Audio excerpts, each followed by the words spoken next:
Saludamos cordialmente a todos los amigos que nos ven y que nos escuchan a través de Radio Noticias Cuenca. Para mí es muy satisfactorio incluir un nuevo espacio a través de esta señal de comunicación que llega a todo el país, a todo el planeta, y lógicamente es un espacio que nace desde la ciudad de Cuenca a través de estos medios. Hemos decidido y hemos llegado a un acuerdo con el Instituto o la Fundación Internacional de Guitarra Clásica, FICSE, que es ya una fundación que ha alcanzado notable presencia a nivel de la ciudad de Cuenca, y sobre todo yo resalto su gran participación en el tema cultural. Es por eso que una vez que hemos dialogado, nos permitimos dar la bienvenida a través del medio tanto al presidente ejecutivo de FICSE, en este caso el maestro Carlos Magno García, y además quien será parte fundamental de este espacio, que esperamos vaya de largo, porque es fundamental que la cultura vuelva a fortalecerse como un instrumento fundamental, como un instrumento importante para que la colectividad vaya mejorando absolutamente en todo, no solamente en el conocimiento, sino también pues, en su participación dentro de la ciudad y dentro de todos los ambientes importantes que tenemos. Para mí es un gusto presentar también a Luz María Crespo, que será la conductora, es también parte de la Fundación FICSE, y ellos van a manejar, los dos van a manejar el día de hoy este espacio, será el primero que presentemos, y luego tendremos una serie de novedades que iremos anunciando oportunamente. Le voy a dejar en primera instancia y le doy la bienvenida a Carlos Magno para que nos cuente un poco sobre este proyecto cultural importante que tendrá una característica no solamente local, será nacional e internacional. Carlos Magno, bienvenido. Querido público que nos escuchan, a los invitados, Daniel, qué gusto que estés por acá, por estos medios. Un agradecimiento especial a nombre de la Fundación Festival Internacional de la Guitarra Clásica Cuenca, Ecuador, con todo nuestro equipo, también nuestro equipo conductor, Luz María Crespo Alvarado, con Eduardo Arteaga, quienes llevarán adelante esta programación. Muy necesaria en esta época, trascender por el cumplimiento de procesos y objetivos en favor de nuestra comunidad y establecer que esto sea integrado a nivel local, nacional y mundial. Participaremos de muchas entrevistas, muchas acciones también de conciertos en vivo y programaciones muy necesarias, como reitero, para el bien de nuestro sector comunitario y cultural. Dejo las palabras a cargo de Luz María Crespo Alvarado, quien va a conducir los programas de aquí en adelante conjuntamente con Eduardo Arteaga. Gracias, Carlos Magno. Gracias, Clever, por el espacio, por darnos esta oportunidad, y también le agradezco a Eduardo y obviamente a Daniel por aceptarnos participar en este espacio. Como dijo Carlos Magno, este es un espacio destinado a la cultura en general. El propósito es que este espacio sea un canal, un medio para democratizar la cultura, es decir, para visibilizar la participación de actores culturales, de artistas, que tenga un enfoque local, de aquí de Cuenca, Ecuador, que nace, también nacional y, por qué no, internacional. Y hoy día queremos empezar esta entrevista, este espacio, este conversatorio con Daniel Morgade. Vamos a comenzar, vamos a ir alternando, va a ser un conversatorio flexible, ameno, y le damos la bienvenida a Daniel. Vamos a comenzar y Eduardo, te dejo la palabra para comenzar un poco hablando sobre la vida y la trayectoria de Daniel. Buenas noches a todos. Bueno, Clever, muchas gracias por el espacio. Daniel, muchas gracias por estar con nosotros. Un gusto. El día de hoy tenemos con nosotros a el maestro y guitarrista Daniel Morgade. Él nació en Montevideo, Uruguay. Es guitarrista, pedagogo y compositor de guitarra clásica. Bueno, Daniel, para poder remontarnos un poco al pasado, ¿cómo era el ambiente musical en familia? ¿Hubo algún miembro de tu familia tal vez que te encaminó, o cuál fue la circunstancia que te llevó a a, a encontrar esa motivación para emprender en el tema de la guitarra? Bueno, primero un gusto acompañarlos en el programa. Muchísimas gracias por la invitación. También mi saludo para Eduardo, para Luz María, por supuesto para mi querido amigo Carlos Magno. Y muchísimo éxito con el programa. Estoy seguro que va a ser un pilar fundamental del desarrollo de la cultura en Cuenca. Bien, para contestarte la pregunta, sí, en mi familia, por parte de mi madre, había un amor muy grande en general por la cultura. O sea, era una familia en la que les gustaba mucho desde visitar museos para ver artistas plásticos, ir a conciertos, etcétera. Entonces, mi madre había estudiado desde niña acordeón a piano, la hermana de mi madre había estudiado piano clásico, entonces también un abuelo de la familia, bisabuelo, era guitarrista, todo por parte de madre. Entonces a mi hermana le hicieron estudiar piano desde niña, y a mi guitarra para usar la guitarra que había dejado mi bisabuelo. ¿Y en qué momento de tu vida supiste que la guitarra se convertiría en tu profesión en el día a día? Bien, creo que eso es como un proceso, porque cuando uno es niño, en realidad el estudio de la música, a diferencia de otros estudios profesionales, en la medicina, el, el estudio realmente no empiezas a estudiar medicina a los 8 años, a los 7 años, ¿no? Entonces, en el caso de la música, sí, o sea, la perspectiva de los padres o de los docentes es de que ese niño pueda continuar una carrera profesional. Eso ya se avisora desde que tiene 6 años, 7 años. O sea, ya el estudio está pensado para que puedas desarrollar una carrera profesional en un futuro. Es una situación bastante peculiar esta, que no sucede en otras áreas de conocimiento. Entonces, la importancia de la influencia de los padres es radical, es fundamental. Los padres que tienden a incentivar a sus hijos y que alimentan en esos niños la ilusión de poder dedicarse a la música, es lo que va a construir después tu decisión. Creo que cuando estuve ya realmente en la universidad, creo que ahí empecé a fantasear con la idea de que podía dedicarme a la música, digamos, profesionalmente. Era más viable ser arquitecto y dedicarme a la música como un hobby. Digamos, sin la necesidad de vivir de la música, ¿no? Para que si un padre de familia nos está escuchando y que tanto les preocupa a los padres de que los hijos se mueran de hambre si se dedican a la música, eso no pasa. Eso es una fantasía, eso no pasa. Al menos yo no conozco ningún músico que se haya muerto de hambre. O sea, sinceramente no conozco a ninguno. En toda la historia de la música. Ni Mozart se murió de hambre, que sí terminó en la pobreza. Hay muchos espacios para desarrollarse con el arte, con la música. No quiere decir que sean simples. No digo que sea fácil, pero sí existe. No es un milagro que un músico pueda vivir de la música. Que si era arquitecto iba a terminar de dibujante con un sueldo básico en un estudio de arquitectos y que podía dedicarme a la música y ganar más que con la arquitectura. Me dediqué de lleno a eso, estudiando no solamente guitarra, composición, dirección de orquesta, gestión cultural, para tener una formación más amplia que te permita, desde luego, extender tu ámbito de desarrollo profesional, digamos. Hice una maestría en educación, con una especialidad en docencia universitaria en una universidad peruana, y soy magíster en investigación musical por una universidad de España. Pero eso lo hice después, ya viviendo acá en Perú.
¿cuáles consideras que fueron tus mejores experiencias durante tus años de estudio en Uruguay?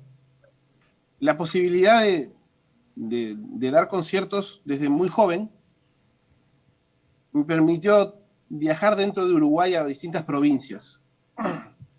El participar de concursos también y obtener premios en concursos me permitió, parte de los premios era dar conciertos en otras ciudades de Uruguay. Y me mostró un retorno del arte que no tienen otras carreras, que es la posibilidad de viajar. El éxito, digamos, de alguna manera, se dimensiona en función de la cantidad de oportunidades que te surgen, y no todas son en tu región. De hecho, a medida de que tu carrera, digamos, avanza, se empiezan a surgir posibilidades de viajar a otros países, a otras ciudades. Y es un retorno maravilloso, que no es económico, pero que tiene un gran valor. O sea, si otra persona en otra carrera, si tuviese que financiar todos los viajes que hacen los artistas, sería carísimo. O sea, de verdad, muy caro. Y los músicos, a veces tenemos la suerte de tener festivales y viajar, como yo he viajado a Ecuador, y ahí es donde conocí a Carlos Magno hace muchos años. Y Carlos Magno también ha venido a Perú y nos hemos visto acá, ha estado en mi casa. Los artistas tienden a viajar bastante. Para todas las personas, el tener la suerte, la posibilidad de conocer otros países, es maravilloso. Maravilloso. Por dos razones. Primero, extiende tus horizontes. Empiezas a tomar un poquito más de conciencia de la dimensión del planeta, del mundo, en todo sentido, en sentido cultural, en sentido humano, geográfico, histórico. No hay forma de sustituir, por más que uno lea libros, y en mi caso, el amor que tenía por la arquitectura, tengo por la arquitectura, y de leer durante años y en la facultad y estudiar el arte en distintas civilizaciones y en distintas partes del mundo a través de la arquitectura, nada sustituye el verla, nada. Entonces tú puedes leer, estudiar un libro, mirar un documental sobre el Coliseo romano, pero la emoción de entrar al Coliseo es imposible sustituirla. Entonces, el viajar te da la oportunidad de conocer otras culturas, conocer otra forma de vestirse, otras comidas, conocer otros paisajes. Te enriquece como persona, te enriquece como profesional. Cuando tú sales de tu país y ves otras realidades, empiezas a ver las diferencias y los contrastes. Empiezas a ver qué cosas son maravillosas de tu país y no te habías dado cuenta. Y qué cosas son malas y que hay que corregir. Y para un joven es muy importante que esa experiencia sea al comienzo de su actividad, no cuando estemos jubilados. Digamos, sería bueno que esas experiencias sean cuando uno es muy joven, para que moldee tu personalidad y moldee tus valores.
las experiencias que hemos tenido con los festivales, también la salida de los estudiantes a estudiar en Europa, en Estados Unidos, la relación que tenemos con Daniel, los festivales, concursos, todo ese tipo de cosas.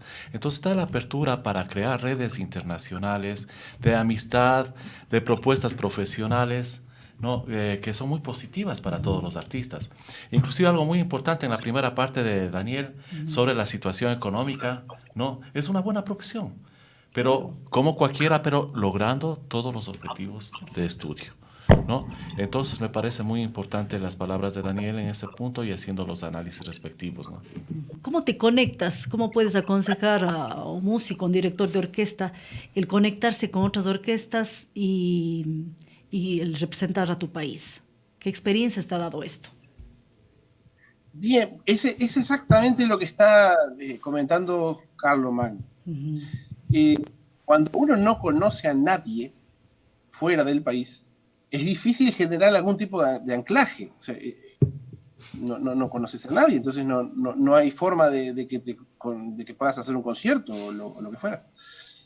Más allá de que puedes mandar propuestas y puedes mandar por correo, puedes mandar... Eso yo lo hice durante muchos años, el preparar dossiers y mandarlos por correo postal, digamos. Yo lo hice durante muchos años. Entonces, desde luego que pueden surgir, y de hecho surgen oportunidades cuando se trabaja de esa manera, pero sin lugar a dudas, cuando se generan esos vínculos internacionales, a veces se tiene la posibilidad de ir a un festival, no sé, por ejemplo, como el que se organizaba en Cuenca, o en México o en cualquier otro país, y uno en ese festival conoce a otros guitarristas de otros países. Y los otros guitarristas te conocen a ti. Entonces, cuando tú empiezas a conocer a otros artistas, a otras realidades, te empiezas a enterar de otros festivales y de otros ciclos de conciertos y demás, empiezas a saber dónde más puedes presentar tus proyectos. En la medida en la que puedas ser exitoso con tus proyectos, tocando bien, haciendo una orquesta o lo que fuera, las posibilidades de que te inviten para otro evento más se multiplican. Entonces ahí es lo que yo pienso que nos haría falta a la guitarra sudamericana, por lo menos, es que exista exactamente lo que está diciendo Carlos, que exista una verdadera red internacional de guitarristas, que estemos conectados, que estemos informados de las actividades que se hacen en cada uno de nuestros países, que en el momento que exista un concurso podamos difundir la información directamente al interesado, que los estudiantes en Argentina, en Uruguay, en Brasil, en Chile se enteren inmediatamente de que se va a hacer un concurso en Ecuador es fundamental para que el concurso tenga muchos concursantes y venga mucha gente y se tenga una experiencia maravillosa. Y que los guitarristas de Ecuador se enteren instantáneamente de que se publica la información de un concurso en Perú, se enteren inmediatamente. Y que puedan planificar su viaje y puedan venir a participar y aprender, a ganar un premio, lo que fuera.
Después también grabé otro disco con una soprano, hicimos música del español Fernando Sor,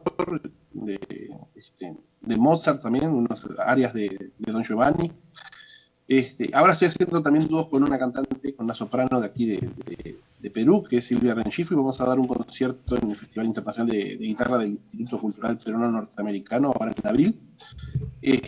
Pensamos también grabar un disco con ella. Y también grabé un disco con tríos de violín, viola y guitarra. Y también grabé algunas cosas con un violonchelista de chino. Bueno, la música de cámara en general, he hecho muchísima música de cámara, me gusta muchísimo. Y con respecto al desafío, el principal desafío es que el guitarrista tiene que sacarse de la cabeza que va a ser solista. Todos los guitarristas quieren ser una estrella de la guitarra solista. Y es imposible, no hay lugar en el planeta para los 300 millones de guitarristas que hay. Y además, el repertorio que existe de música de cámara es muchísimo mejor, de muchísima mejor calidad que el repertorio de guitarra sola. Entonces, al no hacer música de cámara, te pierdes la inmensa oportunidad de madurar como artista, al abordar música de mejor calidad. El desafío es aprender. Tienes que aprender a acompañar a un cantante porque el cantante respira. Entonces, tienes que hacer que la música respire de forma natural junto con el cantante. Entonces, la manera de frasear, de hacer las notas y de llevar el tiempo, es un poquito más caprichosa, digamos, no es tan rigurosa. Entonces, esas pequeñas y sutiles diferencias de tiempo, que en un lugar se apura un poquito, en otro lugar se queda, esas flexiones que construyen la expresividad del cantante, tienes que poderlas anticipar, para no poner tus notas no sé, adelantarte a que el cantante haga su nota o lo que fuera. Entonces, la magia de acompañar a un cantante es aprender a respirar con el cantante. Y otro tema que es un desafío casi insalvable es el de la dinámica. La guitarra suena muy poco, tiene muy poco volumen la guitarra. Y cuando tocamos junto con un violonchelo, el violonchelo suena mucho más fuerte que la guitarra.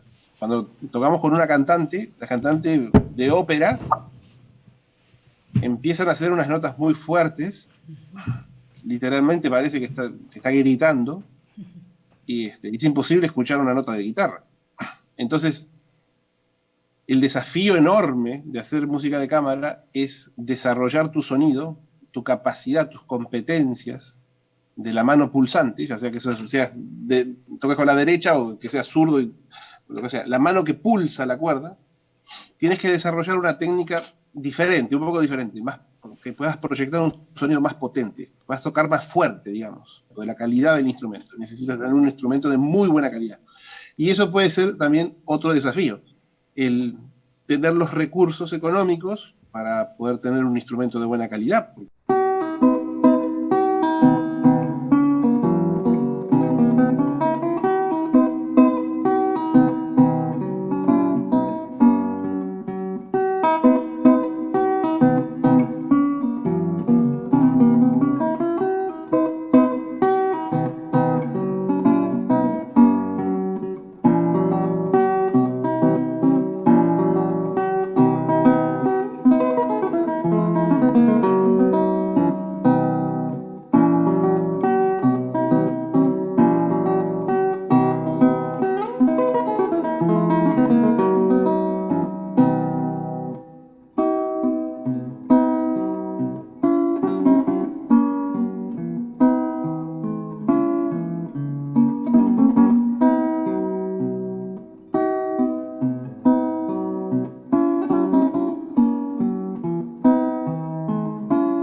Cuéntanos, ¿qué experiencia nos puedes compartir del tema de tener un concierto con una orquesta, ya no con música de cámara, que es más pequeño, sino con una orquesta en donde hay muchos instrumentos?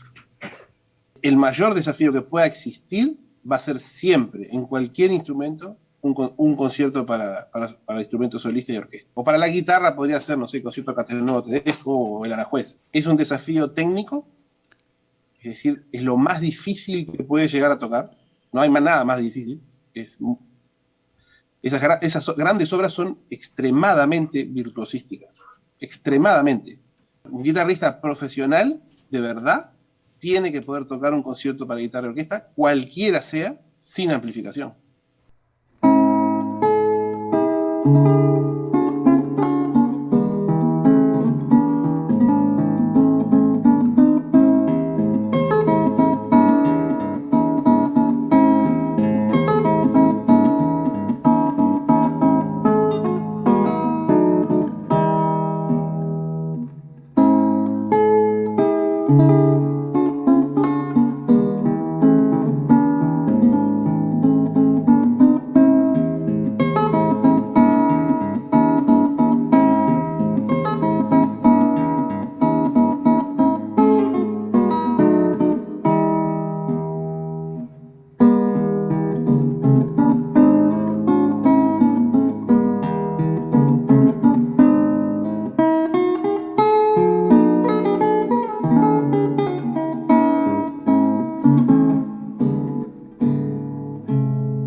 Tu primer concierto sinfónico? Hay un compositor italiano, que es Ferdinando Carulli, que escribió varios conciertos para guitarra y orquesta, pero los que sobrevivieron hasta hoy en día son solamente 3. Y claro, yo los estrené en Uruguay, nunca se habían tocado esos conciertos, nunca. Entonces, en una noche, con una orquesta filarmónica de allá, hicimos 2 de esos conciertos. Uno de guitarra solista y uno que es doble, es que es para flauta, guitarra y orquesta. Más o menos, ¿qué tiempo le toma a un guitarrista preparar un concierto para tocar con una sinfónica? Como mínimo 6 meses. Quizás sea de mis obras, que quizás sea la más tocada, porque tiene 2 versiones. Una versión que es la original, que es para cuarteto de guitarras. Esa la estrenó un cuarteto de guitarras de Bahía Blanca, de Argentina. Después, bueno, lo han tocado otros cuartetos, ¿no? De México, de Perú, en fin. Pero esa obra, que era solo para cuarteto, surgió la posibilidad de hacer una segunda versión de 2 de las guitarras nada más simple, simplificada, y para orquesta de guitarras, y otra versión con esas 2 guitarras, primeras guitarras un poco más complejas, para que sea un cuarteto, digamos. Y las 2 versiones se han tocado, y es una pieza breve de unos 4 minutos, 5 minutos, que lleva el nombre de Leo a Piscis, porque yo soy de Piscis, pero la estética en la que se compuso es una estética familiar a la música de Leo Brauer. Entonces, como Leo es Leo Vigilio, en realidad el nombre, pero Leo también es un signo zodiacal. Entonces, ese juego de palabras del nombre de Leo Brauer con el signo zodiacal que me pertenece, digamos que eso le dio nombre a la pieza, simplemente porque es una pieza mía que tiene un lenguaje emparentado al de Leo Brauer.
pienso que Leo Brauer en esta transición del siglo XX al siglo XXI es una figura similar a la que fue Fernando Sor del finales del siglo XVIII al principio del siglo XX, del siglo XIX.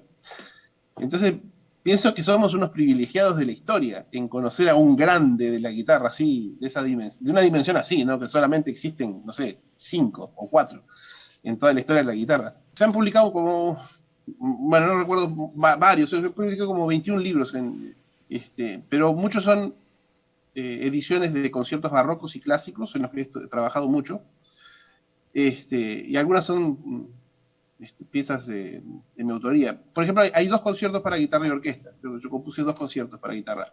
Uno de ellos se estrenó en Austria por Gabriel Guillén, que es un gran guitarrista venezolano y una orquesta austríaca.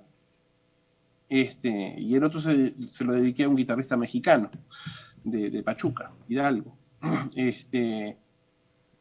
Y quizás esas 2 obras son 2 obras a las que les tengo mucho afecto. También un cuarteto de clarinetes que estrenó el Cuarteto Nacional de Clarinetes.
¿Qué significa la primera grabación mundial? Me preguntaba yo. Es la primera vez que se graba una obra. Entonces, cuando hay una pieza que se graba por primera vez en disco, se registra los derechos de autor. Entonces, al ver que no hay un registro internacional de esa pieza, se puede saber que es la primera vez que se graba. Y a veces cuando trabajas directamente con el compositor, ¿no? Que el compositor te confirma de que o te ha escrito la pieza especialmente para ti. Entonces, en ese caso te dedican una obra, solamente tú tienes la partitura y la grabas, y entonces sabes que es la primera grabación. Eso generalmente se valora mucho el que un artista haga una primera grabación mundial. Es importante. De alguna manera queda un testimonio de que la primera persona en que tocó esa pieza y la grabó es ese artista. ¿Crees tú que un buen docente puede ser clave para que ese alumno se quiera dedicar, en este caso, a la guitarra, si es que se enfrenta y tiene la cercanía con muy buen docente? Bueno, un buen docente es fundamental. El docente es el motor del alumno, literalmente. Ayudé muchísimo a los estudiantes a que dieran conciertos, a conseguir los contactos, a ayudarlos a redactar sus proyectos, a incentivarlos a que se presenten en concursos, bueno, muchos alumnos míos ganaron premios en muchos concursos, dentro y fuera de Perú. Entonces, además es muy gratificante para un docente que sus alumnos ganen concursos internacionales y demás. En la experiencia docente yo pienso que están las 2 cosas. Esa, formar al estudiante técnicamente, musicalmente, humanamente, pero también el ayudarlo, ser una catapulta, ser un motor del alumno para que haga su carrera y que se dedique a la música, ¿no? Las instituciones de educación deben manejar lo último de la tecnología, lo último. Algo que salga nuevo hoy, mañana tiene que comprarlo la institución. O sea, la institución te tiene que dar el soporte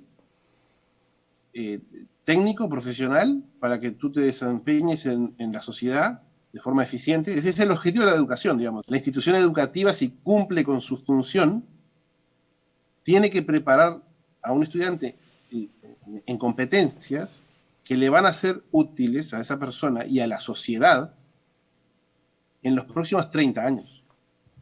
Esa es una definición básica de educación. La educación no es para hoy y no es para mañana, es para dentro de 30 años. Es absurdo pensar en un sistema educativo que no contemple la tecnología. Es una actividad inherente a la del ser artista o músico, el grabar un disco. O sea, no son muchas cosas, o sea, o das un concierto, o compones una pieza, o grabas un disco. Es básico, ¿no? Entonces ese músico tiene que tener las competencias con lo último de la tecnología, lo último. Entonces el estudio de grabación es básico.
¿Qué requisitos crees tú que debe tener un profesional, un guitarrista, para poder ser jurado en un concurso internacional? ¿Va a ser jurado? ¿Qué pregunta? Buena la pregunta, ¿eh? Tienes que tener un formato para hacer la evaluación, establecer cuántos puntajes le vas a poner a cada elemento que vayas a evaluar. Es un sistema de evaluación que se utiliza mucho desde la primaria, la secundaria, etc. Puede ser que tenga distintos nombres, ese tipo de formatura que tú generas como una suerte de planilla en la que vas a evaluar varios aspectos y les determinas una cantidad de puntos a cada uno de ellos.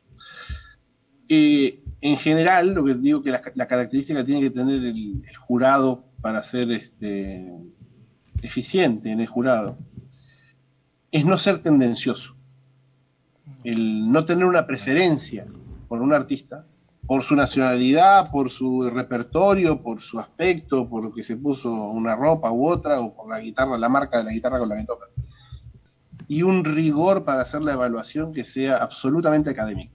Eso creo que serían las características que tendría que tener un buen jurado para un concurso internacional. Entonces lo que tiene que tener el guitarrista que va a concursar, bueno, el músico que va a concursar, es la actitud sana de no ir a pelear con otro. Va a vencer sus propias limitaciones. El concursante que va al concurso se plantea una meta y la logra, ganó su concurso interior. El concurso forma parte de una especie de estrategia en la que te pone una fecha límite. Para esa fecha tienes que tener ese repertorio y tienes que tenerlo bien. Es decir, es un estímulo. El concurso es un estímulo, nada más. Es un estímulo y una oportunidad para los que ganan. Entonces, hay que convertir eso en una oportunidad para todos. La oportunidad es de aprendizaje. El estudiante tiene que prepararse, estudiar como bestia, sin piedad. Debe estudiar como si fuese la última cena, dar lo mejor de sí al 100%, como si fuese una competencia olímpica, pero siempre enfocado en uno mismo. Tú tienes que vencer tus miedos, vencer tus limitaciones, mejorar tu nivel técnico, ser más expresivo, tener más repertorio, tener un repertorio más complejo, etcétera, lo que sea. Se presentan 20 y capaz que los 20 tocan maravilloso. Bueno, el jurado va a elegir a uno para darle un premio, pero eso no quiere decir que sea el mejor. No necesariamente. A veces lo hacen pensando en un determinado solista y lo ponen en la partitura. Y entonces dedican esa obra, que exista esa obra, se la dedican a un determinado solista, y ese solista tiene generalmente el privilegio de estrenarla, de ser el primero en tocarla en público. Entonces, que un compositor te dedique obras es algo muy bueno. Bueno, si el compositor es bueno, por supuesto. Si un buen compositor te dedica buenas obras, es algo maravilloso. Porque va a quedar en la historia después. No sé, cuando uno agarra partituras de mediados del siglo XX, dicen, dedicada a Andrés Segovia, nada menos, ¿no? Entonces, la mitad de las partituras del siglo XX tienen el nombre de Andrés Segovia. Y la otra mitad tienen el de Brim o el de Yepes. Entonces, de alguna manera, el solista trasciende, gracias a que le dediquen una obra así. Es algo muy importante, es muy bonito, es un compromiso maravilloso, y que un compositor le dedique una obra, es algo muy valioso. Para mí es algo, quizás lo más valioso que existe en mi actividad como artista.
Gracias por el esfuerzo que hacen por la cultura. Le auguro el mayor de los éxitos al programa. Felicito también a Carlos porque lo conozco desde hace muchos años, y el esfuerzo que hace por desarrollar la guitarra de concierto en Ecuador de verdad es admirable, admirable. Tenemos muchas cosas en común con Carlos, creo que por eso también tenemos mucha amistad. Tenemos una visión similar de que debemos ser un motor para los estudiantes. Debemos ser, preocuparnos más por hacer algo por los demás que por nosotros mismos. Quizás eso sea lo que más tenemos en común, de hacer mucho por los demás. Organizar festivales, organizar concursos, todo eso para otras personas, no para nosotros. Alentar a los padres para que sigan estimulando a sus hijos. Y el mensaje que le digo a los estudiantes de guitarra es que vale la pena ser guitarrista. Quizás el joven no vislumbra muy muy bien a qué se va a dedicar, de qué va a vivir, y quizás esa inserción laboral no sea simple, eso sí lo reconozco, no sea simple, pero tarde o temprano se da y los músicos pueden vivir sin problema de la música, de la actividad docente, de dar conciertos, de grabar discos, y, bueno, quizás tengas que hacer mil cosas, pero en general es una vida muy, muy bonita, te da la posibilidad de conocer mucha gente, de conocer, desde aprender más sobre la cultura, de tener un conocimiento más amplio también sobre el arte. Hay que estudiar, hay que dedicarse, hay que participar de todos los concursos que uno vea que existen o que uno puede ir, hay que ir a ver todos los festivales, los conciertos, las clases, hay que estar ahí. Y algo que siempre le digo a todos mis alumnos en la universidad, bueno, les decía a mis alumnos en la universidad es, el mundo es de los que hacen. El que no hace nada no es nadie. El que hace cosas, las hará bien o mal, pero existe. Así que el mundo es de los que hacen. Hay que hacer.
Bueno, gracias Daniel.